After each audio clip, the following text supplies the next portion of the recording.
பயானுக்கு அப்புறமா கொஞ்சம் எல்லாரும் வெயிட் பண்ணுங்க. தவறுக்கும் எல்லாத்துக்கும் இருக்கணும். அஸ்ஸலாமு அலைக்கும் வரஹ்மத்துல்லாஹி வபரகாத்துஹு. நஹ்மதுஹு வ நுஸல்லி அலா ரசூலிஹில் கரீம். அம்மா பஅத். فقد قال الله تبارك وتعالى في القرآن الكريم: ولا تمش في الأرض مرحا إنك لن تخرق الأرض ولن تبلغ الجبال طولا. صدق الله العظيم. ஒரு கேள்வியோடு அல்லாஹ் தஆலா ஒட்டுமொத்த படைப்பையும் படைத்ததற்கு பின்னால் குறிப்பாக ஆதம் அலைஹிஸ்ஸலாத்து வஸ்ஸலாம் அவர்களை படைத்து ரூஹ் கொடுப்பதற்கு முன்னாலே நடந்த பாவம் எது? முதல் பாவம் எது? ஆதம் அலைஹிஸ்ஸலாமுக்கு இந்த ரூஹ் கொடுக்கல, அப்பயே ஒரு பாவம் நடந்து விட்டது. அது என்ன பாவம்? யாருக்காவது தெரியுமா? கஞ்சி வர்றதான் எனக்கு தெரியும். யாராவது ஏதாவது சொல்லுங்களேன், ஏதாவது சொல்லுங்க. தவறாக இருந்தாலும் அல்லாஹ் கூலி கொடுப்பான். ஆதம் அலைஹிஸ்ஸலாம் ரூஹை கொடுக்கலையா? அப்பவே ஒரு பாவம் நிகழ்ந்துருச்சு. ரூஹை கொடுக்கலையா? ரூஹ் கொடுத்தாலும் துன்படுது. என்ன பாவம்னா, ரெண்டு பாவங்கள் அடுத்தடுத்து நிகழ்ந்தது. முதல் பாவம் மனதால் ஏற்பட்டது, நிய்யத்துல ஏற்பட்டுச்சு. என்னன்னா, ஆதம் அலைஹிஸ்ஸலாத்து வஸ்ஸலாம் அவர்களை அல்லாஹ் தஆலா படைத்து ரூஹ் கொடுக்கல, உடலாக வெறும் ஜடமாக அல்லாஹ் தஆலா படுக்க வைத்திருக்கின்றான், களிமண்ணால பரட்டி. அப்ப தான் இருந்துட்டேன். அப்ப அந்த மாதிரி படுக்க போட்டிருக்கும் பொழுது வழக்கமார்கள்லாம் வந்து சுத்தி சுத்தி பார்த்தாங்க ஆதம் அலைஹிஸ்ஸலாமுடைய படைப்பு. ஒரு சைட்டு அல்லாஹ் தஆலா மலக்குமார்கள் மட்டும்தான் ஜின்கள் படைக்கப்பட்டிருந்தாங்க. ஆதம் அலைஹிஸ்ஸலாத்துக்கு முன்னாலேயே இந்த பூமியில ஜின்கள் படைக்கப்பட்டிருந்தார்கள். அதெல்லாம் தெரியும். இது மனித படைப்பா இருக்கு, புதுசா இருக்கு, அல்லாஹ்வுடைய புது படைப்பு எப்படி இருக்குன்னு வந்து சுத்தி சுத்தி பார்த்துட்டு போனாங்க மலக்குமார்கள். சைத்தானும் வந்தான், சுத்தி சுத்தி பார்த்தான், எப்படி இருக்குன்னு பார்க்கல. சலீமாக ஆக்க போறேன்னு சொல்லியில குறைச்சு வச்சிருக்கான். நம்மளோட நிலைமை என்ன ஆகிறதுன்னு பொறாமையில வந்து பார்த்தான். மனதுல பொறாமையோடு வந்து சுத்தி பார்த்தான். மலக்குமாரி வந்து சுத்தி பார்த்தாங்க, அல்லாஹ்வுடைய படைப்பு எப்படி இருக்கு அப்படின்றத பாக்குறதுக்காக. அந்த ஒரு எண்ணத்திலேயே வேறுபாடு இருக்காங்க. இப்லீஸ் வந்து சுத்தி சுத்தி பார்த்தான், ஆனா பொறாமையினால் வந்து பார்த்தான். ஹசதன், பொறாமை. சரி, ஆனா இந்த பொறாமை வெளிப்பட்டது இரண்டாவது விதத்திலே. அதுதான் செயலால் ஏற்பட்ட முதல் பாவம், சொல்லால் ஏற்பட்ட பாவம். என்ன பாவம்? முதல்ல ஏற்பட்டது பொறாமை, எண்ணத்தால. இரண்டாவது ஏற்பட்டது என்ன? பெருமை. பெருமை ஏற்பட்டது அவனுக்கு. அவங்க என்னோட உசந்தவங்கள நான் தான் உயர்ந்தவன். கால அல்லாஹ் வந்து சஜதா செய்யல, எல்லாம் சஜதா செஞ்சுட்டாங்க, இவன் மட்டும் சஜதா செய்யல. ஏன் சஜதா செய்யல? அல்லாஹ் கேட்டான். கால அவன் சொன்னா, நான் தானே சிறந்தவன், நான் ஏன் அவனுக்கு சஜதா செய்யணும்? அந்த விஷயம் நீ பெரியவனா பெரியவன் இல்லை, எல்லாத்துக்கும் பெரியவன் ஆகிய அல்லாஹ் என்ன சொல்றாமோ அதை கேட்கறதா அந்த விஷயம். அல்லாஹ் சஜதா செய்யணும், சஜதா செய்ய. இப்ப இதே அந்த படத்துல நீங்க பார்க்கலாம், மலக்குமார்களை சஜதா செய்யணும், சஜதா செஞ்சாங்க. அதுக்கப்புறமா அல்லாஹ் தஆலா ரூஹுக்கு அப்புறமா ஆதம் அலைஹிஸ்ஸலாத்துக்கு கூப்பிட்டா, நீங்க போய் மலக்குமார்களுக்கு சலாம் சொல்லுங்க. ஆதம் அலைஹிஸ்ஸலாம் சொல்லல, நான் தானே பெரியவன்னு சொன்னேன், இது என்ன போய் சொன்ன, அவரை வந்து சலாம் சொல்ல அப்படி சொல்லல, போய் சலாம் சொன்னாங்க. பதில் சலாம் மலக்குமார்கள் சொன்னாங்க. அப்பதான் அல்லாஹ் சொன்னா, ஆதமே, இதுதான் உங்களுடைய உம்மத்துக்கு நான் கொடுக்கக்கூடிய கிஃப்ட் அப்படின்னு சொன்ன அல்லாஹ் தஆலா. இப்ப இதெல்லாம் இருக்கு. அந்த பெருமையினால் தான் இந்த ஷைத்தான் என்பவன் தூக்கி எரித்தான் என்பவன் தூக்கி எறியப்பட்டால் அதுதான் முதலில் நடந்த பாவம். அதுதான் ஒரு மனிதனுடைய அழிவுக்கு காரணம். வேண்டுமா? அவனுக்கு பெருமை வந்துட்டா போதும், அவன் அழிவு சொல்லி விட்டான் என்பதாக தெளிவான ஹதீஸ்களிலே வருகிறது. இன்றைக்கு ஒன்று காலத்துல அவருடைய மரகா பூமியில பெருமையோடு அப்படி தட்டி தட்டி நடக்காது. நடக்கிறதுல வந்து பெருமை இருக்கு. அப்படி நடப்பாங்க. அப்படி நெஞ்ச நிமிர்த்திக்கிட்டு அப்படி காலர்கள் பெருசா போட்டுக்கிட்டு அதை தூக்கி விட்டுட்டு அப்படி நடப்பாங்க. சட்டப்பையில 50 பைசா இருக்காது, ஆனா நடையில குறை இருக்காது. அந்த காட்டுற கெத்துல குறை இருக்காது. அந்த மாதிரி இருக்கிறாங்க ஆளுங்க. அப்ப அந்த மாதிரி இருக்கக்கூடாது. இன்னக்கல்லன் தசரிக்கல் அருள் அல்லாஹ் சொல்றான். அப்படி தாம்பீகமாக நடக்கிறீங்கல்ல, நீ நடக்கிற நடையில பூமியை புறக்கவும் முடியாது, வளன் தகுந்துகள் திகாலக்குள்ள மலையோட உச்சியை அடையவும் முடியாது. நீ பூமியில சும்மா நடக்கிற அவ்வளவுதானே, அதுல என்ன பெருமை வேண்டி கிடக்குன்னு அல்லாஹ் கேட்பது போல அல்லாஹ் ஆயத்தை சொல்லி காட்டுகின்றான். பூமியை பொழந்துக்கிட்டு உள்ளே போக முடியாது. வானத்துல இது உயரமான மலையினரை ஏறி உன்னால பெரிய விதியும் சாதனையும் பண்ண முடியாது அப்படின்னு அல்லாஹ் சொல்லி காட்டுகின்றான்.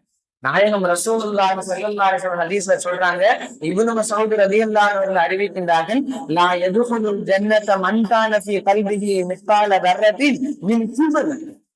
கிப்ர் பெருமையிலிருந்தும் கடுகளவு, கடுகளவு கூட இல்லை, அது கரெக்டான அர்த்தம் அணு அளவு. அணு அளவு ஒரு மனிதனுடைய உள்ளத்திலே பெருமை இருந்தது என்று சொன்னால் இவன் நரகத்தில் தான் நுழைவான், சொர்க்கத்தில் நுழையவே மாட்டான் என்பதாக அல்லாஹ் சொல்றான்.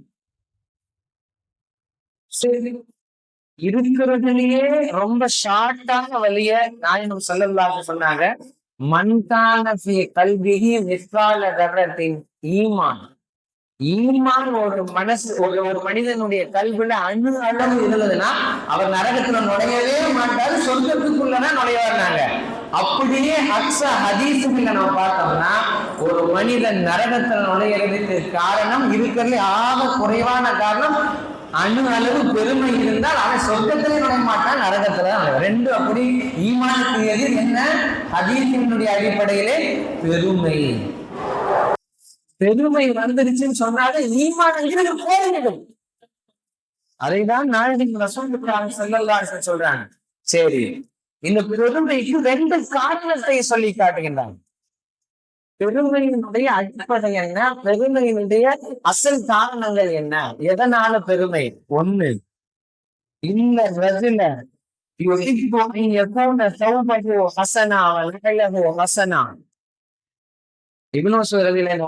பின்னால கேக்குறாங்க, ஒரு மனிதன் யார சொல்லலாம், நீங்க இந்த மாதிரி பெருமை இருந்தா நரகத்துக்கு தான் போவோம், சொர்க்கத்துக்கு போக மாட்டான்னு சொல்லிட்டீங்களே யார சொல்ல.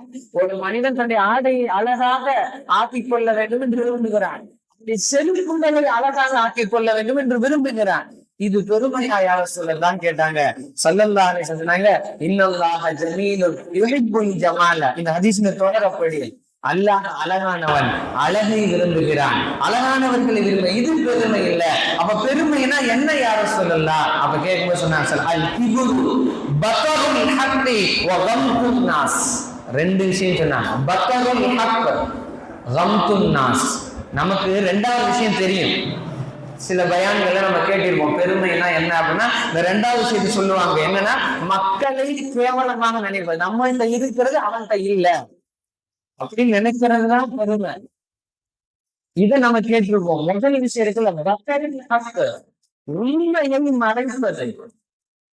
உண்மையை மறைக்கிறதுக்கும் பெருமைக்கு என்ன சம்பந்தம்? நம்ம மனசுல கேள்வி வரலாம். எப்படி உண்மையை மறைக்கிறது அப்படின்னா, ஒரு மனிதனுடைய நிலைமை, உண்மையான நிலைமை அவனுக்கு என்ன இருக்கிறதோ அதை மறைந்து பொய்யான நிலைமையை வெளிக்காட்டுவது பகத்தின் காரணமாக. உதாரணமா, பழைய காலத்துல ஒரு பழமொழி சொல்லுவாங்க, சுலபம்.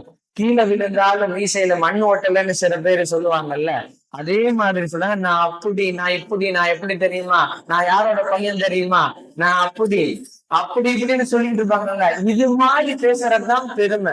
என்னன்னா உள்ளாங்க ஒண்ணுதான் இருக்காது, ஆனால் அப்படி பேச்சு, அந்த பேச்சு வெளிப்படக்கூடிய இடம் இருக்கிறது. இதுதான் உண்மையை மறைச்சு வெளியில பேசுறது. இதுக்குத்தான் பக்கர்கள் 50 பைசா எட்டனா இருக்காது, 8 ரூபாய்க்கு சொந்தக்கார மாதிரி பேசுவாங்க. பேச்சு சபையில இருந்து வந்துருச்சுன்னா போதும். ஆனா நீ அதை செஞ்சுட்டு நான் என்ன நான் பாத்துக்கிறேன், நீ பாத்து நீ அதை பார்த்து நான் என்ன பாத்துக்கிறேன், நான் இதை பாத்துக்கிறேன், நீ அதை பாத்துக்க அப்படின்னு ஒண்ணும் வேலை நடக்காது. இந்த மாதிரி இருப்பாங்க. இதுதான் பக்கர்கள் ஹக், உண்மையை மறைக்கிறது. உண்மையாலும் ஒரு மனசுல செலவழிக்கணும்ன்ற எண்ணம் இருக்காது. ஆனா பேசும்போது நான் அதை செஞ்ச இதை பேசுவான். இதுதான் பெருமை. எதுக்கு? அந்த சபைக்கும் பெருமை காட்டுவதற்காக. நான் அப்படி நான் இப்படி அப்படின்னு பேசினா உங்களை ஒன்றுமே இருக்காது. இது பசரி ஹக்கு. இதைதான் ஹதீசுகள் நமக்கு தெளிவாக காட்டுகிறது. எனவே இந்த பெருமை இருக்கிறது இரண்டு விஷயங்கள் அடங்குகிறது. ஒண்ணு, மற்ற மனிதர்களை கேவலமாக நினைப்பது. இன்னொன்று, நம்மளுடைய உண்மை நிலையை மறைச்சு பெருசா பெருமையா வெளியில சொல்லிக்கிறது. இதுதான் பெருமையுடைய விஷயம்.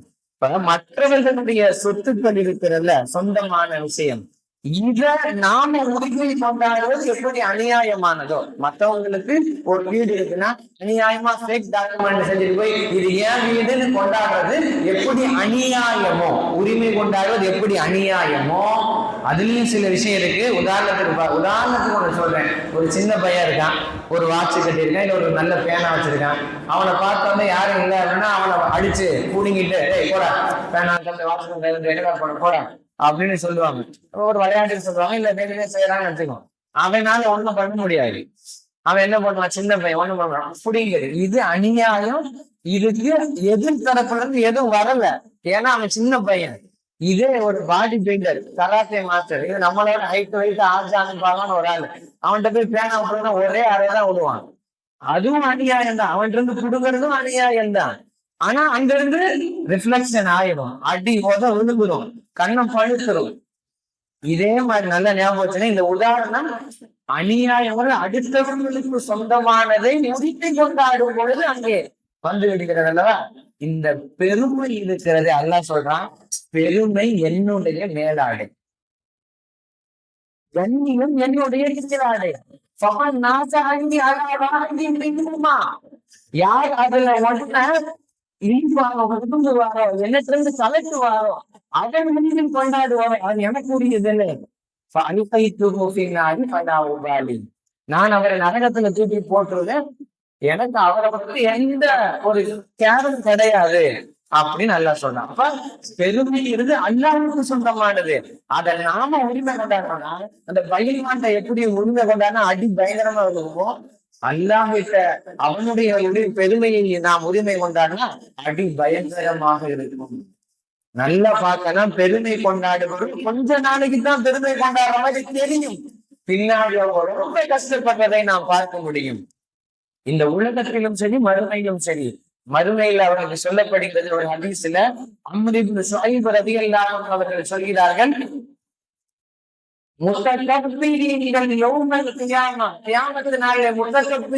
எழுப்பப்படுவார்கள். எப்படி தெரியுமா? மனித உருவத்துல ஒரு எறும்பை கொண்டு வந்து வச்சா எப்படி இருக்கும்? மனிதனோட அழகு உருவம் எல்லாம் அது மாதிரி ஒரு எறும்பை கொண்டு வந்தா எப்படி இருக்கும்? அந்த எறும்பு மாதிரி கொண்டு வரப்படுவாங்க பெருமை அடிச்சவங்க. அவங்கள்ட்ட எதசாகும் மக்கான், மறுமையில எங்க திரும்பினாலும் இந்த உலகத்துல போலவே நரகத்துல இருக்கிற ஒரு ஜெயில், நரகத்துல சென்ட்ரல் ஜெயில் இருக்கும்ல, புழல் ஜெயில் மாதிரி முக்கியமான ஜெயில். அந்த ஜெயிலுக்கு பேர் இருக்குது, இது சம்மா பூனஸ். பூனஸ் ஜெயில்னு சொல்றாங்க, இன்னொரு ரிவாயத்துல பூனிஸ்ன்னு வருது. அந்த பூனிஸ்ன்ற ஜெயில தூக்கி கொண்டு போய் அவங்கள போடுவாங்க. அந்த பூனிஸ்ன்ற ஜெயில எப்படி இருக்குன்னா, எல்லா நரகினருக்கும் அங்க வந்து போட்டிக்கணும், ஒண்ணுக்கு மேல ஒண்ணு எரிஞ்சுக்கிட்டு எல்லா நரகினருக்கும் வந்து போட்டிக்கணும். அங்க அந்த ஜெயில அடைக்கப்படுவாங்க. அந்த ஜெயில வழித்தலையாயமாக அவர்களுக்கு சாப்பாடு கொடுக்கப்படும். எது தெரியுமா? நரகவாசிகளுடைய சீலிங் செலம் என்று சொல்லக்கூடிய அந்த சீலிங் செலம், மாதவிடாயினுடைய அந்த ஐதுகள் இருக்குமே, அந்த பெண்களுடைய ரத்த இருக்குமே, அது நரகவாசிகளுக்குள்ள அதை அவர்களுக்கு குடிக்க கொடுக்கப்படும். பெருமை அடிக்கிறவர்களுக்கு அங்கே அதுதான் தண்டனை என்பதாக திருமதியினுடைய ஹதீஸ் நமக்கு பதிவு செய்கிறது. பெருமை அடிக்கிறது என்ன இருக்கு? ஒண்ணுமே இல்லை. பெருமைக்கு உண்டான விஷயம் நம்மகிட்ட என்ன இருக்கு? அசிங்கமான அருவருப்பான கையில் தொடக்கூட நாமே அசிங்கப்பட்ட நுற்றுசவத்தில் இருந்து நாம் படைக்கப்பட்டோம். ஒரு மனிதன் எவ்வளவுதான் பாத்ரூம் போனாலும், அவன் உடலை சுத்தம் பண்ணாலும், அவன் சாப்பிடும் மழை அவனுடைய உடல்ல இருந்துகிட்டே இருக்குமா? நஜீஸை சுமக்கின்ற மனிதர்களாகிய நமக்கு என்ன பெருமை கிடக்கிறது?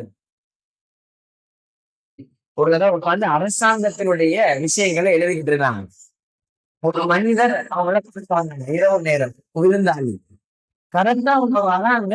இவங்க எழுதிட்டு இருக்கும்போது வேலை கலைஞ்சு போச்சு. உடனே விருந்தாளி, நான் போய் அந்த விளக்க எரிய வைக்கட்டுமா என்னன்னு பாருங்க, என்ன இன்னும் இல்லைன்னா ஊத்தி எரிய வைக்கட்டுமா? நான் விருந்தாளிகளை வேலை வாங்க நல்ல மனிதன் அல்ல, சங்கையான மனிதன் அல்ல, கண்ணியமானவன் அல்ல அப்படின்னா. இன்னைக்கு நம்ம பார்க்கலாம், நம்ம வீட்டுல யாராவது நிறைய போன் பண்றாங்க, வீட்டுக்கு வரணும்னு சொல்றவங்க அப்படி ஏதாவது ஸ்நாக்ஸ் வாங்கிட்டு வந்து வரும்போது கறி வாங்கிட்டு வந்துருப்பா அவங்க சமைக்கிறதுக்கு நம்ம எல்லாம் சொல்றோம். அது உரிமையோட சொல்றோமோ இல்ல வேற இல்லை போறதுக்கு சங்கப்பட்டுக்கிட்டு சொல்றோமோ, விருந்தாளிகளை வேலை வாங்குறவன் கண்ணியவான் அல்ல என்று உமர் இப்னு அப்துல் அசீஸ் சொன்னாங்க. அதனால நீங்க போக வேண்டாம் அப்படின்னா. சரி, பணியாளர் எழுப்பட்டுமா? அவங்க சொன்னா இல்ல இல்ல, காலையில இருந்து வேலை பார்த்துட்டு தூங்குறாப்புல, அவரை எழுப்ப வேணாம். உமர் இப்னு அப்துல் சொன்னா அவரை எழுப்ப வேணாம். தானே போய் எண்ணெயை ஊத்தி இந்த திரியை ஏற்றி விளக்கை எரி விட்டுட்டு வந்து சொன்னா. இல்ல வரும்போது சொன்னார் அவரு, இல்ல நீங்க அமீருல் மோமினீன், பெரிய அரசர், நீங்க போய் இந்த வேலையெல்லாம் செய்யணுமா? அதான் நான் கேட்டேன், நீங்க எதுவும் தப்பா நினைக்க. அவங்க சொன்னாங்க ஒரு வார்த்தை, உமர் உமர் போகும்போது நான் உண்மைதான் போனேன், வரும்போது உண்மையாக இருந்தேன். இப்ப நான் விளக்கை ஏற்றனா என்ன கோலம் போச்சு? இப்படியே கேட்டாங்கம்மா. நான் செய்யும் எதுவுமே என்னட்டு குறையிலையே, போகும்போது உமர்தான் வரும்போது உமர்தான், இதுல என்ன இருக்குது? அப்ப நாம விளங்க வேண்டும். உமர் இப்னு அப்துல் அசீஸ் ரஹிமஹுல்லாஹ் இரண்டாம் உமர் அழைக்கப்பட்டால் அது காரணம் இந்த பண்புகள் தான். இதுல என்ன இருக்கு? இதுல நம்ம விளங்கணும். ஒரு மனிதன் திடீர்னு பணக்காரன் ஆயிட்டானா உடனே ஆச்சா கோச்சாங்கிறதும், உடனே ஏழை ஆயிட்டானா மற்றவங்க அவனை கூப்பிடுறதும் அதுவெல்லாம் இருக்கவே கூடாது. மனிதன் என்ற அடிப்படையிலே தான் நாம் பார்க்க வேண்டும் என்பதை உமர் இப்னு அப்துல் அசீஸ் அவர்கள் சொல்லுகிறார்கள். சரி, அடுத்து ஹதீஸிலே பெருமைக்கு ஒரு விமோசனம், பெருமையினுடைய வழிகாவலன், பெருமையின் எதிர்ப்பு பாதுகாப்பு ஒரு ஹதீஸ்ல ஸல்லல்லாஹு அலைஹி வஸல்லம் தெளிவாக சொன்னார்கள். யாராவது சொல்ல முடியுமா? பெருமைக்கு பகரமான விஷயம் என்ன? பெருமை ஒரு மனுஷனுக்கு வரக்கூடாதுன்னா இன்னைக்கு ஸல்லல்லாஹு என்ன ட்ரீட்மெண்ட் சொன்னாங்க, என்ன டோஸ் கொடுத்தாங்க? யாருக்காவது தெரியுமா? இல்ல, அவர்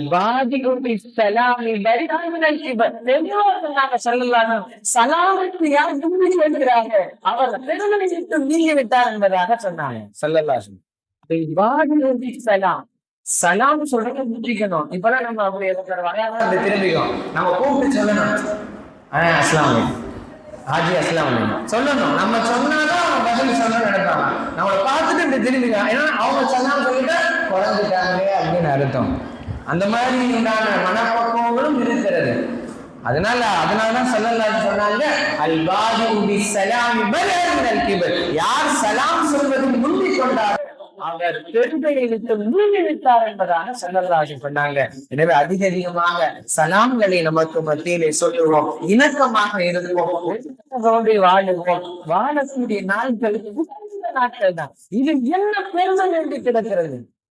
நஜீபிலிருந்து வந்தோம், மணி சாப்பிடுவதற்கு போகிறோம், அவ்வளவுதான். பணக்காரன், டாக்டர், ஆலிம்சா அப்படி இருந்து எதுவுமே கிடையாது. ஜனாசா ஒரு பேர் தான். இது எதுவும் நம்பி கிடக்கிறது. எவ்வளவு சுகம் வச்சிருந்தாலும் அதை விட்டுட்டு ஜனாசாவாகத்தான் போக வேண்டும். என்ன பதவியில் இருந்தாலும் ஜனாசாவாகத்தான் போக வேண்டும். இதுல பெருமையே கிடையாது. எனவே வல்ல ரஹ்மான் இந்த பெருமையினுடைய அதனுடைய தீமைகளை விட்டும் அதனால் ஏற்படக்கூடிய தாக்கங்களை விட்டும் வல்ல ரஹ்மான் நம் அனைவரையும் பாதுகாத்தார்கள் புரிவானாக. அதிகமாக சலாம் சொல்லக்கூடிய பாக்கியத்தை வல்ல ரஹ்மான் தந்தல் புரிவானாக. சைத்தான் எந்த பெருமையினால் கெட்டானோ, மற்றவர்களின் வழிகெடுக்கின்றானோ, அவனுடைய அனைத்து தீங்குதல்களில் இருந்தும் குறிப்பாக பெருமையில் இருந்தும் வல்ல ரஹ்மான் நம் அனைவரையும் பாதுகாத்தார்கள் புரிவானாக. வாசிர் தாவானா அனில் அல்ஹம்துலில்லாஹி ரப்பில் ஆலமீன். இன்றைக்கு தராவீஹ் தொழுதல் நன்மை என்னவென்று சொன்னால், மறுமை நாளிலே பரிபூரணமான அந்த 14ஆம் பிறை சந்திரன் சொல்லுவாங்கல்ல, அது எப்படி இலங்கி கொண்டிருக்குமோ கருமேகத்திற்கு மத்தியிலே, அதே போல மறுமையில் மகசரி இன்றைக்கு தெராதை தொடர்கள் இலங்கி கொண்டு வெளிச்சத்தோடு என்பதாக நாயகம் ஸல்லல்லாஹு அலைஹி வஸல்லம் அவர்கள் சொல்கின்றார்கள். அந்த பாக்கியத்தை அடையக்கூடிய பாக்கியவான்களாக பல ரஹ்மான் அனைவரையும் ஆக்கி விரிவானாக. மீதமுள்ள தராவிகளையும் மீதமுள்ள நோன்புகளை நோக்கக்கூடிய தொடரக்கூடிய பாக்கியத்தை பல ரஹ்மான் அனைவருக்கும் தந்தல் புரிவானாக. அல்ஹம்துலில்லாஹி ரப்பில் ஆலமீன். அஸ்ஸலாமு அலைக்கும் வரஹ்மத்துல்லாஹி வபரகாத்துஹு.